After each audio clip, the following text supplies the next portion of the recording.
Our next guest is a six-term senator now running as Democratic candidate for president. This is his new book entitled Promises to Keep. Please welcome your senator from the great state of Delaware, Senator Joe Biden. Senator.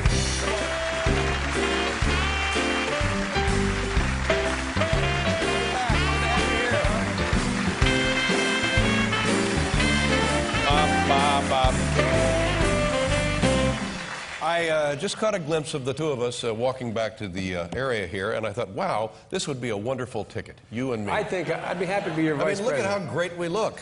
Huh? I'll tell you what. No.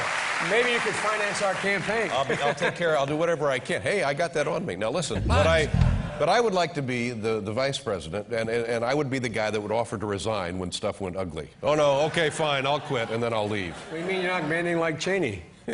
No.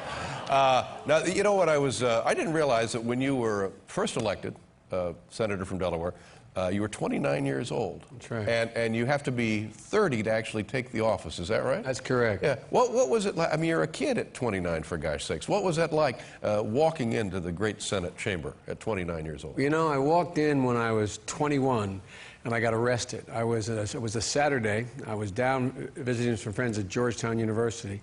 And I came up on a Saturday morning because I was fascinated with the Senate. And they had a Saturday session. I walked up those days, no guards stopping you everywhere. And they just got out of session. I walked in the back. All of a sudden, I found myself in the chamber, and I was stunned. I walked up, sat down, the presiding officer's seat. Guy grabbed me by the shoulder, said, "You're under arrest." Literally, 9 years later, as I walked onto the Senate floor through the same door, that same guy, cop, said to me, "Senator, you remember me?" And I said, "Geez, I don't." He said, "I arrested you 9 years ago." Wow. How about he that? Said, "Welcome back." Yeah, welcome back. Welcome back. What was it?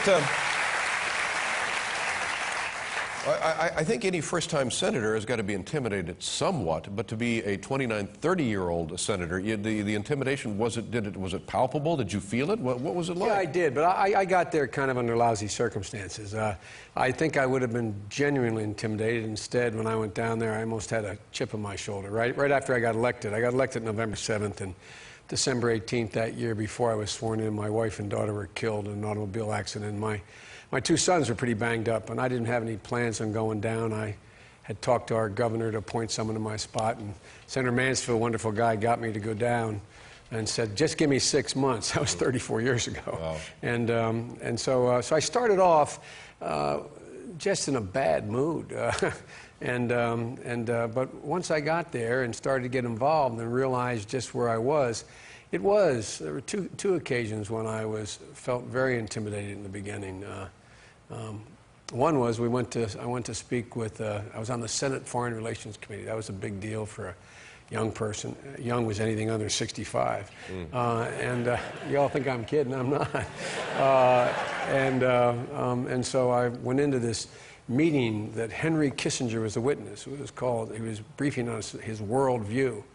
And I was late to the meeting. I went to the wrong room, and I came into the door of this relatively small room, and the door handle slipped out of my hand and banged against these filing cabinets, and about 9 elderly guys had coronary arrest. And I literally found myself upon the back of Henry Kissinger and ended up sitting down in the only open seat, making me the second-ranking member of the committee. And things went from bad to worse, and finally got my turn to ask a question. And Senator Mansfield said, "Any other questions?" I said, "Yes, sir." And I had worked up as my senatorial voice. I was going to ask this tough question. I said, "Dr. Kissinger." And Kissinger ignored me completely, looked at the leader and said, "Mr. Leader," he said, "I was under the impression no staff was allowed in these meetings." Things went from bad to worse. I said, and then the Assistant Secretary of State handed him a piece of paper. It said, "Biden, Delaware." And he said, "Oh, Senator Biden. I'm so sorry." Yeah. And I said, "Secretary Dulles, it's not a problem. We'll get on very well." And things went all downhill from there, you know what I mean?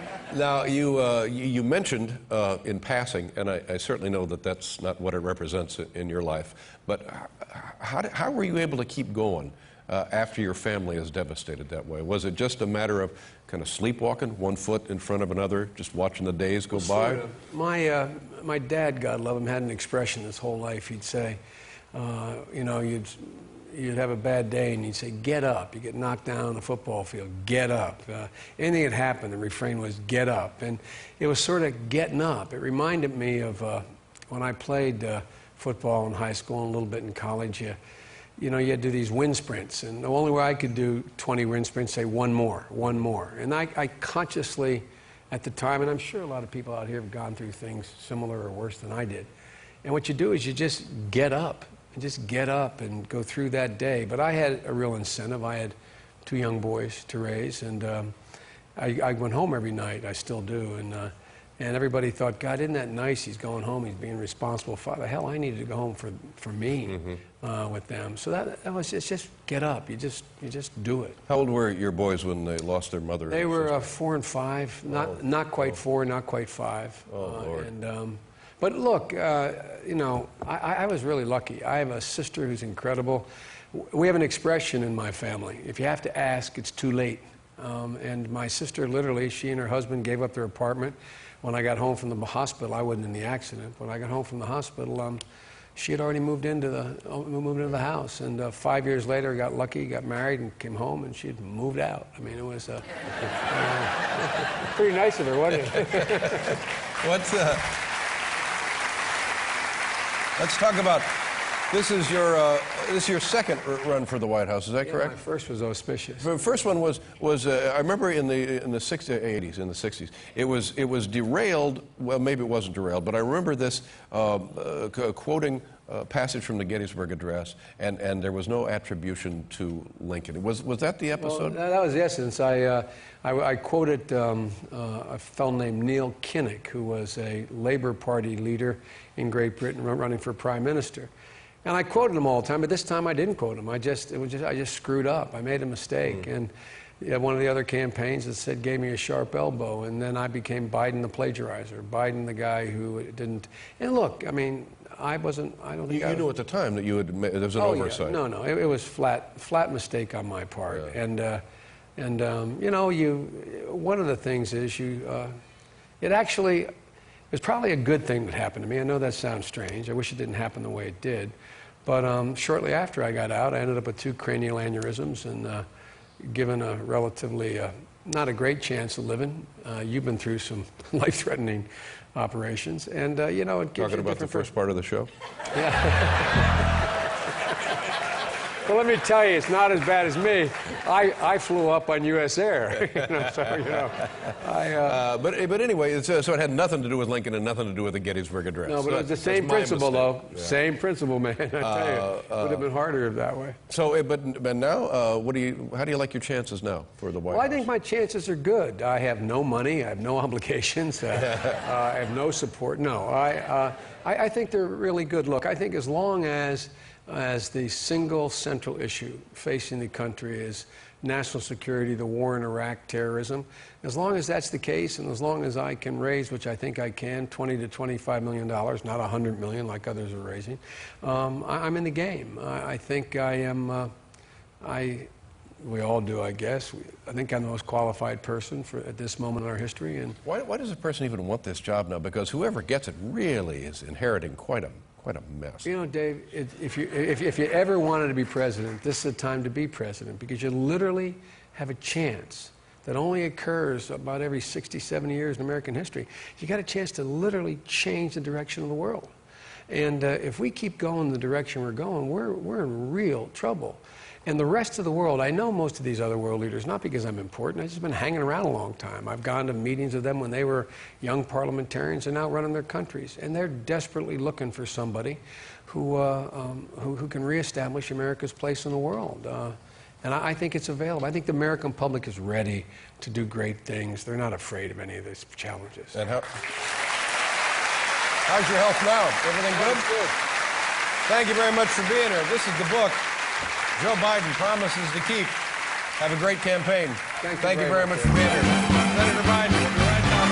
We'll go Bordello.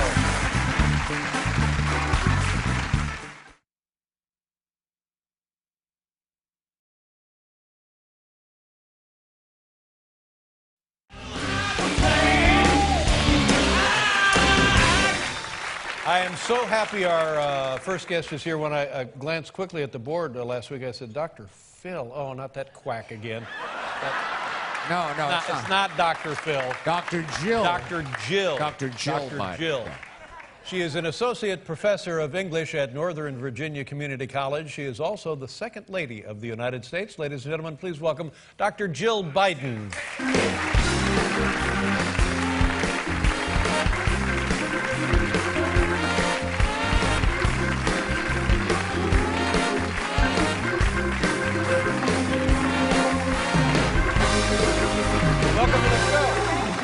Thank you so much for being here. Now, let me do a little term definition. I don't think that I'm familiar with the term second lady. Is that what you're referred to? Well, I kind of like to say I'm captain of the vice team.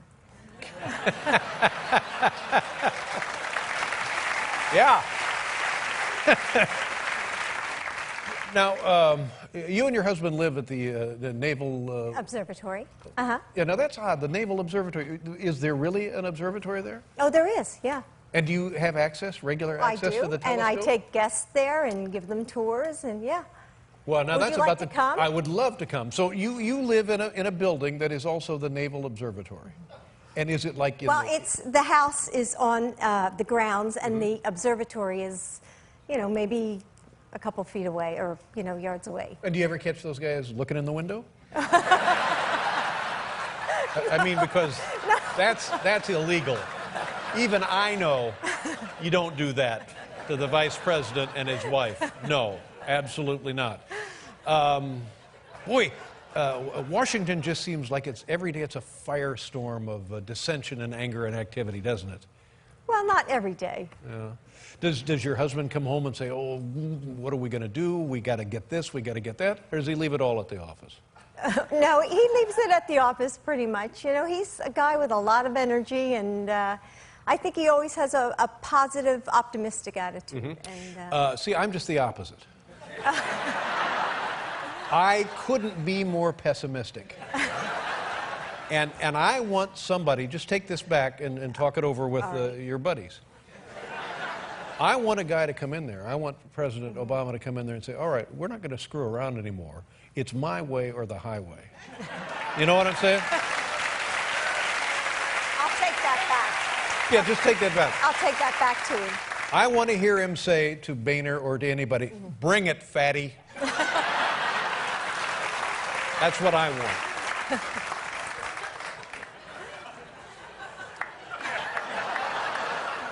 You're a career educator?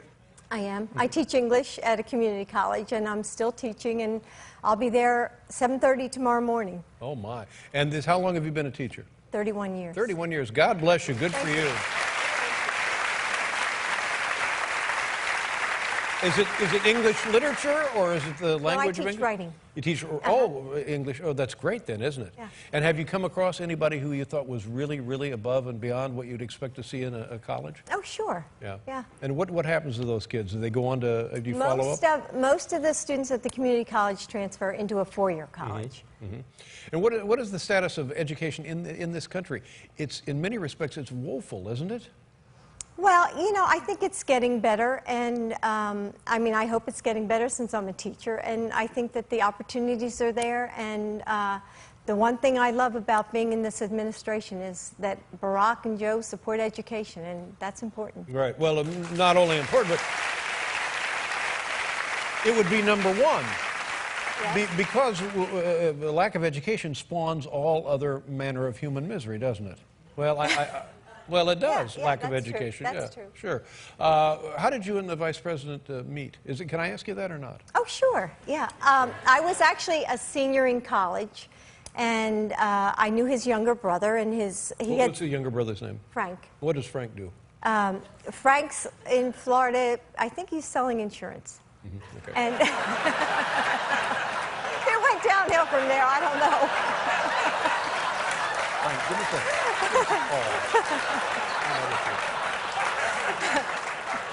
Quick, just an email, maybe. Anyway,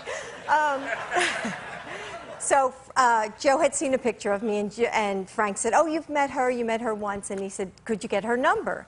So my number was unlisted. Now, so Joe, at this point, is in the Senate. Is that correct? He is in the Senate, but you have to remember, I was a senior at the University of Delaware, English major. Right. You know, I really didn't know very much about politics. Sure. So so Joe called, got my number, and he called. And How did they get the number? he called a friend of mine. Frank called a friend of mine and got it. Yeah. So out of the blue on a Saturday, you know, he called and said, "It's Joe Biden, and you know, would you like to go out on a date?"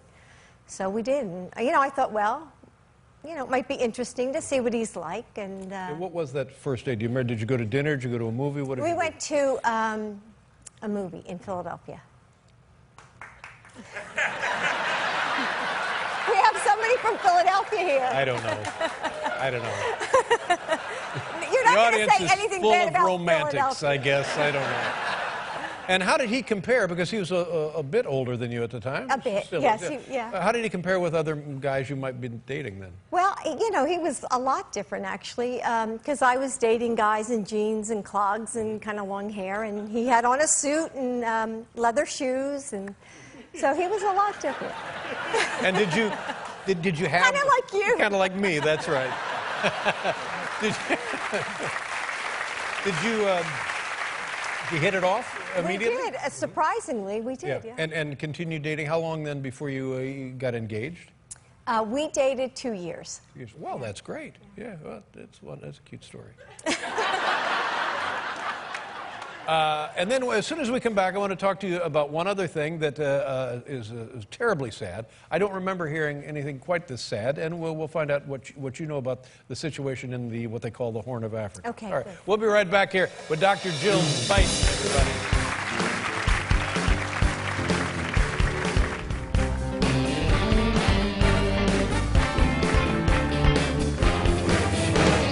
Dr. Jill Biden, ladies and gentlemen, when you're... you and the vice president are in the administration. Are you encouraged, or are you given suggestions for some sort of pursuit, some sort of interest, some sort of program that you would like to, be responsible for? Do you come up with your own? Is that working that way or not? You mean me personally? Yeah. No, I have my own interests. I support military families. I do that with Michelle Obama, and we have joining forces. Thank you. And of course, education, and then my newest interest, which is the Horn of Africa. Right. And to say, I don't even know where to begin to describe this situation. When did you become aware of how awful it was? Well, you know, I think that I've been aware for a couple months, but I think this summer with all the news on the television, and I was seeing so many mothers and children, and I just felt as a mother, I really... I had to do something. So, and part of the problem, as I understand it, maybe two or three parts of this problem. The first one is the terrible drought, right. And then the ensuing famine. That's what we're dealing with here, right? Right. And then mixed in with that, you have political upheaval, rebel forces in Somalia. So that's why all these people are coming from Somalia, going to Kenya, ending up in the refugee camps. So. The horrible thing This is the area known as the Horn of Africa, is that correct? And southern Somalia, is that where the worst of it is right now? Yes, yeah. Mm-hmm. And they're going into Kenya. So these women, it's mainly women and children, are walking hundreds of miles. And Dave, when I tell you, they come with nothing. They have no possessions. They have no shoes on their feet. And when I was there recently, just a month ago, I heard this story that... one mother was carrying her 3-year-old and her 5-year-old, and she was so weak, and the children were so weak, and finally she had to just pick one of them up and carry them to safety and leave her other child by the road. And that's the decisions that parents are making, and children are dying along the way, and we've lost 29,000 children under the age of 5 in 3 months. 3 months, 29,000 below 5 years of age. And they're saying now the projection is that perhaps 750,000 people before this is solved or intervened, 750,000 people will perish from starvation. Now, we've had representatives on from the World Food Program, and they tell us that there's enough food, there's enough money to take care of this problem. It's being stymied by these resistant or rebel forces, allowing, watching, sanctioning their own country men and women to die. That is true, and that's in Somalia because there's so much unrest there. But if the refugees can get to Kenya, they can get aid and they can get help. And I actually saw it. I saw that thousands of people coming into the camps, and they were getting water and they were getting bags of grain, and the children were being immunized against measles. So there is aid available. We are getting aid to the refugees, and that's why I'm hoping that everybody, it doesn't matter whether you have $5 or $10 or $20, if you could just open up your heart and that story you say told us, it says everything about the circumstance. Now, is this a circumstance where humanitarian need will result in intervening military force? Well, I hope not. We have that history in Somalia, though, don't we? We do, but I'm focused on getting the aid there, and that's why I'm here, and that's why I'm grateful to you for having me on. Well, I'm grateful to have you here, and we want to put up the thing. This is your WW, USAID government, Horn of Africa, and like you said, it doesn't take $1,000, doesn't take $100, $5 will help dozens of people. Right. Well, God, good luck, and I hope you can come back at some point and say, guess what? We've cut that starvation rate in half, or the famine and the drought have finished, and we have succeeded, and people are living now where previously they were perishing. Yeah. It's a great pleasure to meet you. Thank you very much. My best to your husband. Thank you. Dr. Jill Biden, ladies and gentlemen. We'll be right back with Ted Danson.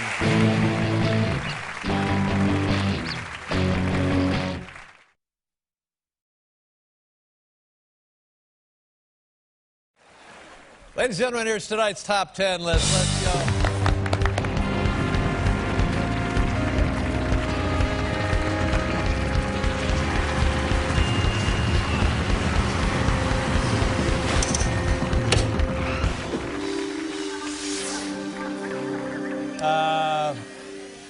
You know who this is, ladies and gentlemen. The category tonight is good things about voting early. Early voting, I don't understand. I mean, I always thought it was election day you vote, and now apparently you can vote any time you want. Vote any time of the year. Vote day or night, any time of the year. Vote Christmas, for God's sakes. You and the family and Santa go out and vote Christmas Day. It doesn't make any difference. Vote any damn time you want. We'll get around to counting them, and we'll let you know. So good things about voting early. I mean, I tried to, I guess it was on my birthday in April, I tried to vote. They said, no. I said, well, wait a minute, it's early voting. They said, we don't know, it applies to you. It doesn't apply to you. Get out of here. Too early. Well, too early. And then I said, what about, and I said, sure, you can vote late. So I'm going to vote late this year. Late voting. Vote whenever you want. It makes no damn difference. What a country. Sure, what a country, exactly. Good things about voting early. And ladies and gentlemen, now to present tonight's top 10 list, the Vice President of the United States, Joe Biden. Turn on the thing. There he is, Joe Biden. Hey, Dave. Thanks for having me. Before we begin, I just hope everything's come along all right in New York. You've been devastated in New York and New Jersey, and just everyone's thinking of you, and we're doing everything we can to help. Thank you very much. I appreciate the kind words, as does everybody here in the tri-state area. All right, top 10 good things about voting early. Vice President Biden, take it away, number 10, good things. I'm not saying each early voter gets a free cheeseburger, but I'm not saying they don't either. Yeah, see? Not saying they do, not saying they don't. Number 9. It's vastly more effective than voting late. See, that's what I was talking about. That's exactly what I was talking about. Number 8. You know who votes early? People with a backbone like a ramrod. Yeah, people with a backbone. Number 7. In a less crowded polling center, there's plenty of room to stretch out, linger, and relax. I'm always looking for a place to linger. Yes. Number 6. If you vote early, you don't have to pay taxes. I'm sorry. I'm being told that's not accurate. That's not accurate. Being told. He's being told that that's not accurate. Number 5. Single and looking to mingle? Find that special someone on the early voting line. Yeah, that's right. Number 4. Of course, there's the open bar. That's right, the open bar. Number 3. Not exercising your right to vote is malarkey. It's literally malarkey. Okay, whatever you say. Number 2. Early voters will receive a $5 million donation from Donald Trump. Wow. Wow. Now, we're talking. And the number one good thing about voting early, ladies and gentlemen. Honestly, don't you want this election over with already? Yes, we do.